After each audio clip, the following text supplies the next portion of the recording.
Let's go. Hello, and welcome back to the Record Players podcast. This episode, we're going to be doing our bridge episode, which is our shorter review format. We're going to be going into Vince Staples with his fourth album. It's a self-titled album called Vince Staples as well. Let's get into it.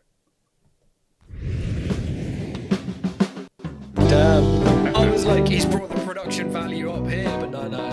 What? God damn. What? How dare you? Okay. Australia's worse off on the world stage by the fact this guy is on the Spotify charts, I tell you. It was going so well. I had such high hopes for you. I'm gonna pass over to Dennis. You're an engineer. I felt this for I wouldn't be surprised if I got this off someone off the street selling their CD for like £5. How do I stop it? This is crazy. Before we get into it, remember to like, share, subscribe, comment below, let us know what you think, whether you agree with our opinions or not. So let's get into it, guys. First things first, I'll just point out the one thing that stuck out to me the most whilst listening to this album, EP. I don't know, maybe we can have a discussion around that. But it was, so this album is produced by Kenny Beats, two other producers as well, Reske and Wawa something. Whoops, I didn't write down his full name. It started with Wawa, and that's hilarious. But primarily every track is produced by Kenny Beats.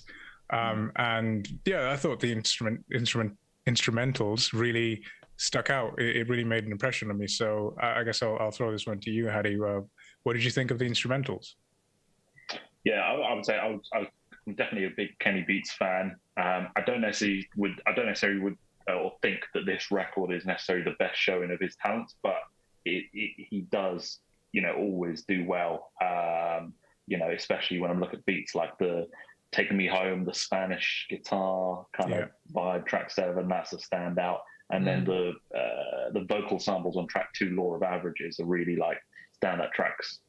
Instrumental wise, but it like the production style he has on this is subdued, and it kind of matches Vince's delivery. He's got he works with other artists like Freddie Gibbs, for example. He's worked with a lot, and his production's more like bombastic, which might be a better showing of what he can do. But he did well on this. Yeah, he is very versatile. Jack, what did you think of the instrumentals listening to the album? I agree with Hadi in that they're tied to Vince's delivery, and I think that's probably to their detriment because they're super like relaxed and they're really of the same style, but that style after 20 minutes feels like you've been there for a lot longer than 20 minutes. Really? You felt that? Because I didn't. I thought they went well together. I thought the sort of contrast between the gangster lyrics, with that very chilled out like vocal tone that Vince Staples uses, coupled sort of like it's almost like the lyrics are really really violent, talking about murdering and the gangster lifestyle, but then it's got these super relaxed instrumentals with these. Go ahead, Adi.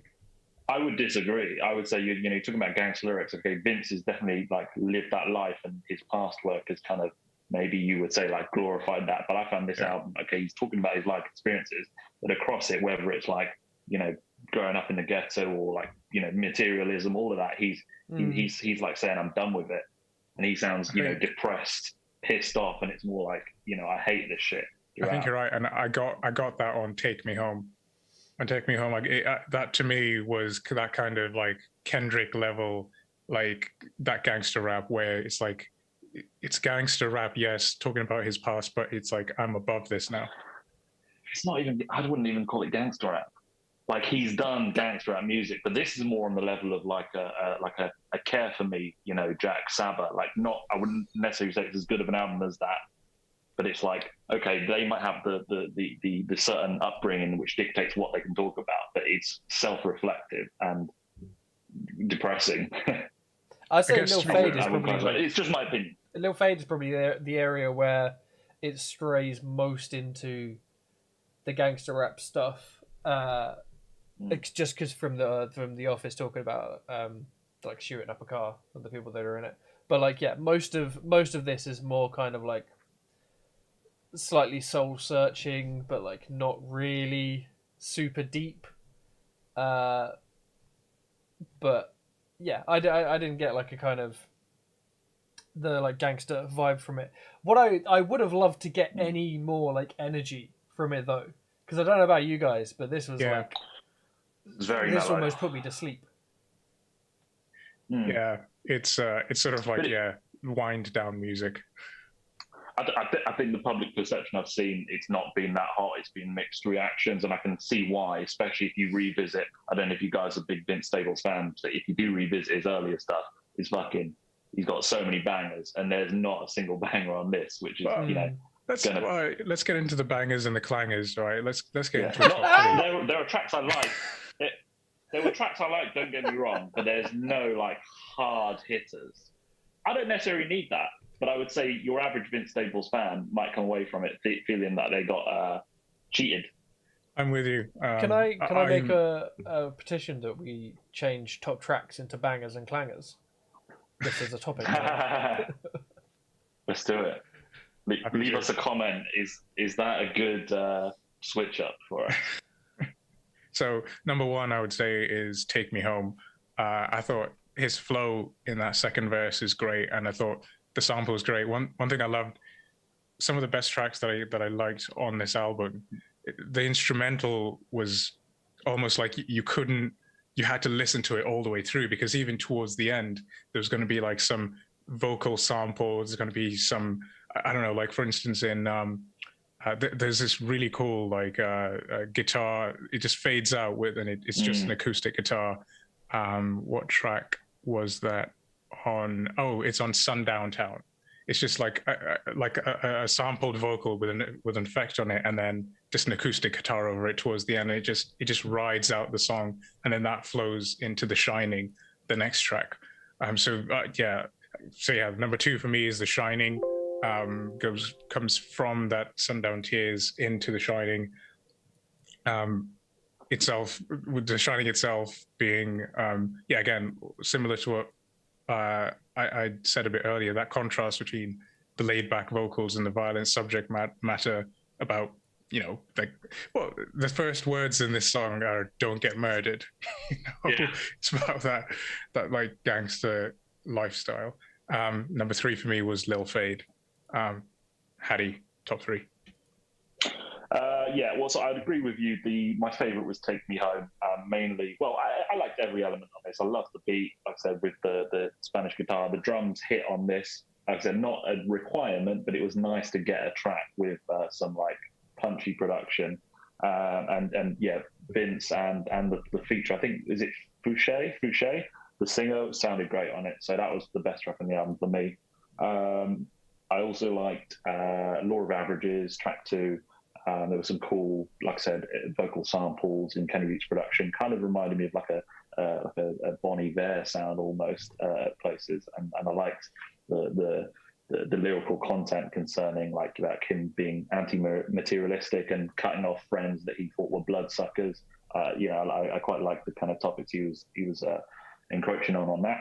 And the third favorite would be Sundown Town. Again, and another one just with him, full of self-doubt, reflecting on previous material, like I said, I got a bit of a Saba Care for Me vibe from this album on tracks like that, which I liked. Nice. Jack, top three. I think one of the biggest things for me was I'm usually a massive fan of rappers that like just go in without hooks. But I had the flip of that on this album, where every song that had a hook, I was so grateful, because it felt like there was some like really good material that was actually something to like latch onto, something to get hooked by. Was a sick story. Fast delivery, energetic delivery. Finally, with some 808s, like some nice driven stuff. With a hook to get you caught in, which was where the fuck was that for the 6 of these tracks? I was going to say, if you talk about like No Hook, shouldn't Benny the Butcher be your favorite, or your favorite of all time? I mean, single they've actual hook on that. They've got to give you good verses as well. It's like you can have a 12-track album as long as it's good. But if not, why didn't you make a 10-track album? It's like you can have hookless rap songs, but if it's not good, why didn't you just put a hook in? I think Take Me Home as well. You can fill it with sound effects. No, that is quite possibly the worst of the three options. Anyway, goes my prejudices aside. Yeah, Take Me Home. That like the fact is a less nasal approach, because I don't know about you guys, but the proper nasally vocal tone was grating on me by the end as well. It's got the feature, which is like super 90s, early 2000s rap R&B vibes. I was there for that, and that Spanish guitar was fire. So that one definitely had to make it. Probably the strongest track on the whole album. I don't know about you guys, but yeah, I think Take Me Home is probably the one I picked. Yeah, I think it was our top one, all of us, really. And then finally, Taking Trips. It's got some of those other elements that are on other tracks, like it's a bit spacey. It's got the hi-hat trills and the 808s going on. I thought this was like quite a good middle ground for all of those elements, with a bit of faster energy in the delivery and stuff. So like it had stuff that I liked in it, but to be honest, it's my top two, and then like another track that's slightly better.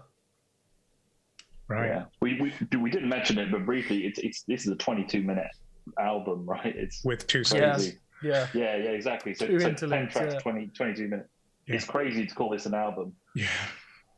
So let's put it on our board. From Mind Blown to Trash. Now, I like this album from beginning to end. I like the vibe. I know. I can't believe you're about to try and put this in Mind Blown again. Every time we get to ratings, you're like, I loved this album. I've never heard anything better. It was good, but I'm not a fan of gangster rap. And to be fair, I think I'm just a little bit too sensitive to gangster rap. Any sort of mention of like that lifestyle. That's such a weird complaint to have about this album. Like, I've got complaints about this album, but I'd never expected anyone to have that one. I just think the premise of like selling drugs and being in a gang and murdering people and shit. But if I think like streets, I just think it's overplayed. Rap specifically, I'm thinking like The Game, 50 Cent, NWA, I guess. NWA, Ice Cube. Yeah, like. And on this, I don't see him glorifying any of it. That's one of the good things about it. I'm not saying anything about. Okay. I'm not saying anything about glorifying it. I'm just saying just like, the general topics. Yeah, it's just it's a dead horse. Stop beating it. Anyway, because of that, that's fair. Because of that, I think I'm going to put this on Mind Blown. Sorry. Back Pat. It's just. It's a groove. It's a groove. He did the climb down. I did the climb down. He's just automating his own process. Like in 2 or 3 months, he won't even need us for these reviews. He'll be everybody. Literally. It's a back pat from me, Jack. Where would you put this? I think this is at best a back pat, to be honest. I debated Ribbon because. There's of the 10 tracks on this album, if you go through the ones that I'm likely to listen to again, there's 2. So that's a 20% success rate. That's 1/5 of this album is good. Out of curiosity, which 2 is it? Take Me Home and that you would listen to. I misheard. But even like even of that, I mean that's Ribbon. That's Ribbon percentage, to be fair. Ribbon is my other choice. I'm torn between my lights just gone out. Got it to dark mode. I'm liking this vibe. It matches the album, to be honest. The lighting situation in your room. Like you can't listen to this in the daytime. Is this another winter album? But yeah, no. So. I'm gonna go whole hog and say it's a Ribbon for me. Yeah. Dive right in, Hattie. Where would you put it?